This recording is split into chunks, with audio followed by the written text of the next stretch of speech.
दोस्तों, साल 2025 का दूसरा और अंतिम सूर्य ग्रहण 21 सितंबर रविवार को लगने जा रहा है। यह सूर्य ग्रहण न केवल इस वर्ष का सबसे लंबा सूर्य ग्रहण होगा, बल्कि इसे भारत में भी प्रत्यक्ष रूप से साफ देखा जा सकेगा। खास बात यह है कि यह ग्रहण पितृ अमावस्या की तिथि पर घटित होगा और इसके अगले ही दिन शारदीय नवरात्रि का शुभारंभ होगा। इस दृष्टि से इसका धार्मिक और ज्योतिषीय महत्व और भी अधिक बढ़ जाता है। इससे ठीक 15 दिन पहले यानी 7 सितंबर 2025 को पूर्ण चंद्र ग्रहण लग चुका होगा, जो भाद्रपद पूर्णिमा के दिन पड़ा था। केवल 15 दिन के अंतराल में एक चंद्र ग्रहण और उसके बाद सूर्य ग्रहण पड़ना अत्यंत विशेष खगोलीय संयोग है। शास्त्रों में कहा गया है कि जब इतने कम समय में दो बड़े ग्रहण घटित होते हैं तो उनका प्रभाव केवल आकाशीय नहीं रहता, बल्कि मानव जीवन, ग्रह नक्षत्रों और भाग्य पर गहन असर डालता है। मार्च 2025 में भी इसी प्रकार का संयोग बन चुका था, जब 14 मार्च को चंद्र ग्रहण और उसके 15 दिन बाद 29 मार्च को सूर्य ग्रहण पड़ा था, जो होली के पर्व पर लगा था। अब ठीक उसी प्रकार सितंबर में भी दो बड़े ग्रहण पड़ रहे हैं और यह सिलसिला समाप्त होगा 21 सितंबर को लगने वाले इस सूर्य ग्रहण से। ज्योतिष शास्त्र के अनुसार सूर्य ग्रहण को एक अशुभ घटना माना गया है, क्योंकि इस समय सूर्य अपनी पूर्ण ऊर्जा से वंचित हो जाते हैं और उनका तेज क्षीण हो जाता है।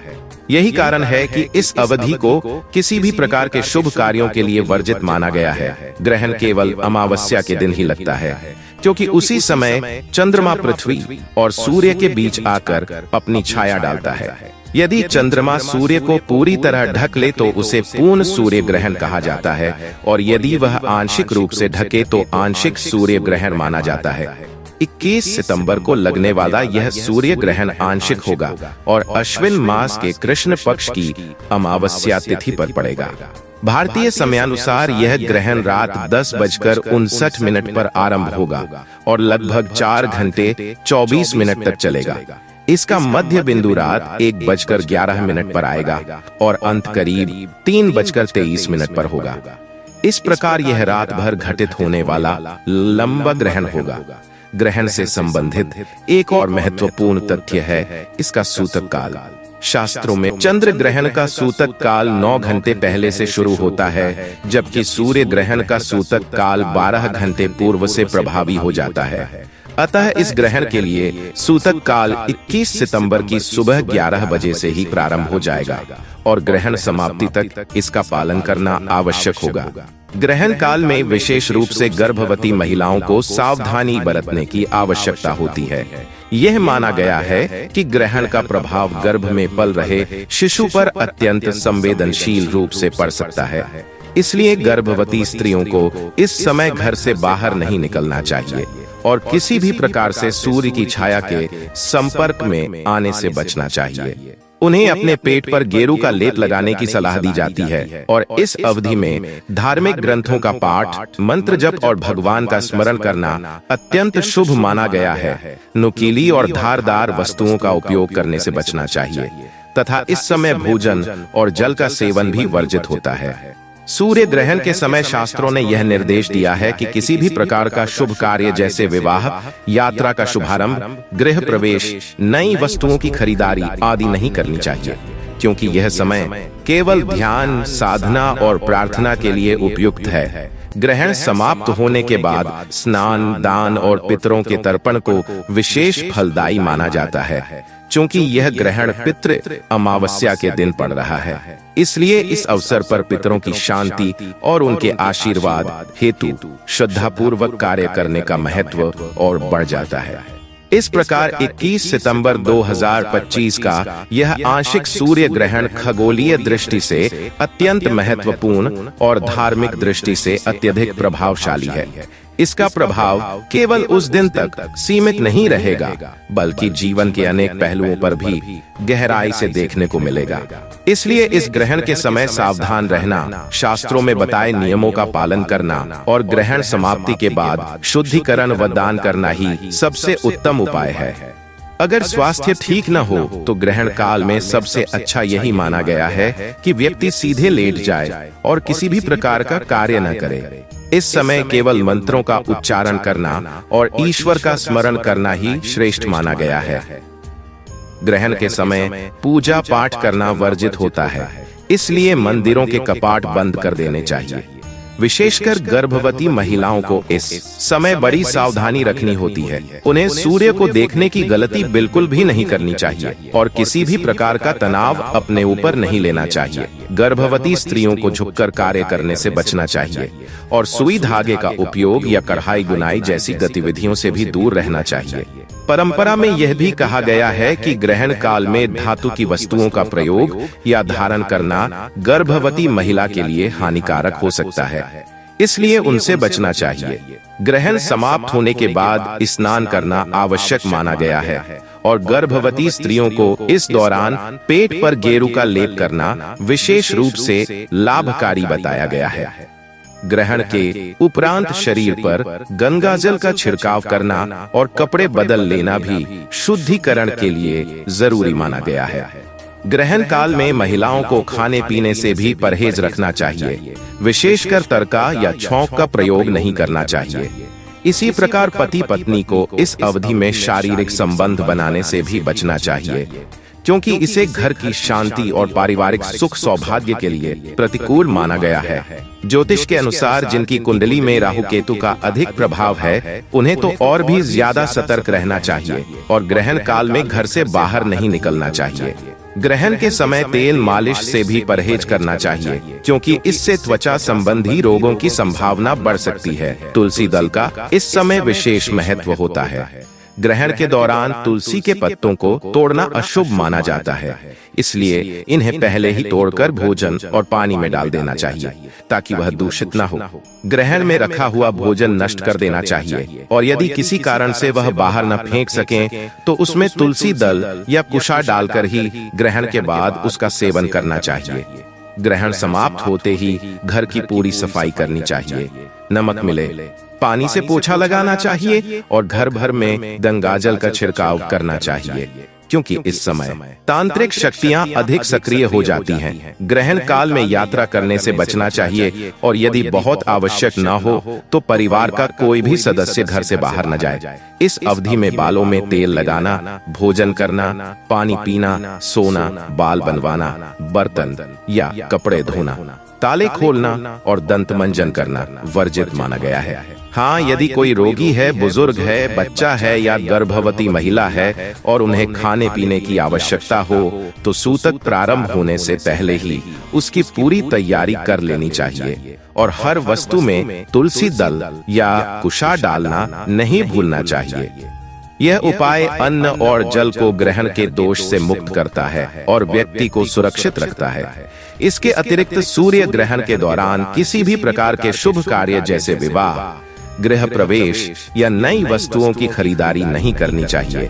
पूजा, आरती और मूर्ति का स्पर्श भी निषिद्ध माना गया है, क्योंकि इस समय प्रकृति अत्यंत संवेदनशील अवस्था में होती है।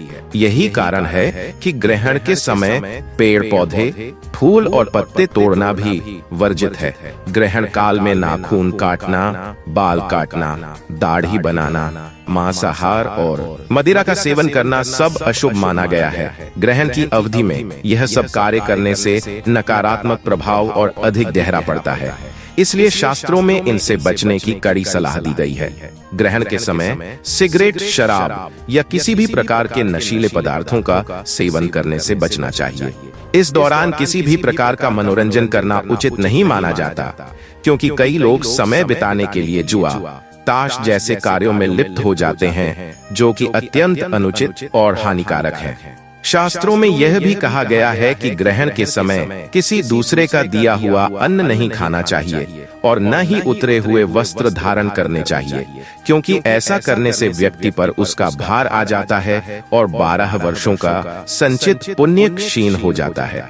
बाहर का भोजन करना भी इस समय वर्जित है। ग्रहण काल में सोना भी मना किया गया है। हालांकि गर्भवती महिलाएं, बुजुर्ग या बच्चे यदि इन नियमों का पालन करने में असमर्थ हों, तो वे केवल लेटकर ईश्वर का ध्यान और मंत्र जाप करते रहें। ग्रहण के दौरान किसी भी प्रकार का विवाद, झगड़ा या कटु व्यवहार करना भी अशुभ फल देता है।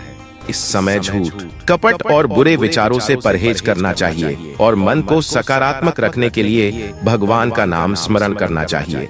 सूर्य ग्रहण के समय सूर्य मंत्रों का जाप अत्यंत फलदायी माना जाता है। ओम सूर्यम नमः मंत्र का जाप बच्चा, बूढ़ा या कोई भी व्यक्ति कर सकता है और इससे ग्रहण का दुष्प्रभाव कम हो जाता है।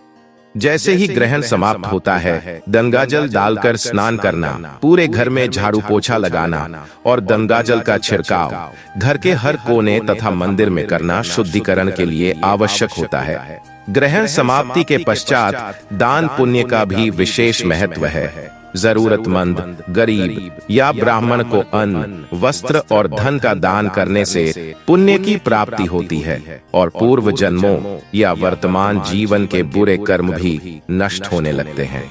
इसी समय यदि विशेष उपाय किए जाएं, तो जीवन के बड़े से बड़े कष्टों से मुक्ति प्राप्त की जा सकती है और मनवांछित इच्छाएं भी पूर्ण हो सकती हैं। यह समय प्रकृति की संवेदनशीलता के कारण साधना और उपायों के लिए अत्यंत प्रभावशाली होता है। इस दौरान धन प्राप्ति के लिए श्री सूक्त का पाठ करना लाभकारी है, जिससे घर में धन के अनेक स्रोत खुलते हैं और आर्थिक समस्याएं दूर होती हैं।